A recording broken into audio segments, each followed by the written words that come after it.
తెలంగాణ వికలాంగుల హక్కుల సాధన సమితి రాష్ట్ర కమిటీ సభ్యులు వికలాంగుల కమిషనర్ శైలజ గారిని కలిసి గత నెల డిసెంబర్ 23న తెలంగాణ వికలాంగుల హక్కుల సాధన సమితి ఆధ్వర్యంలో జరిగిన ప్రపంచ వికలాంగుల దినోత్సవానికి వారిని ఆహ్వానించగా వారు రాలేకపోయారు కాబట్టి మలక్పేట్లో వారి ఛాంబర్లో కలిసి మెమెంటోను అందజేసి నూతన సంవత్సర శుభాకాంక్షలు తెలపడం జరిగింది.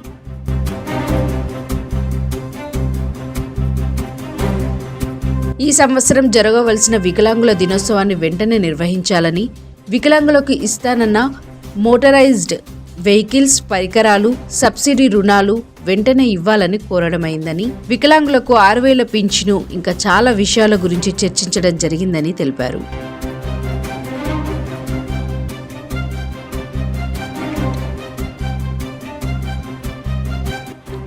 ఈ కార్యక్రమంలో జవాబు శ్రీనివాస్, టీవీహెచ్ఎస్ఎస్ రాష్ట్ర అధ్యక్షులు కిరణ్ గుత్తికొండ, కార్యదర్శి మెరుగు శివకృష్ణ, మహిళా నాయకులు కళాజ్యోతి, యశోద, ఉమారాణి మరియు నరేష్ పాల్గొన్నారు.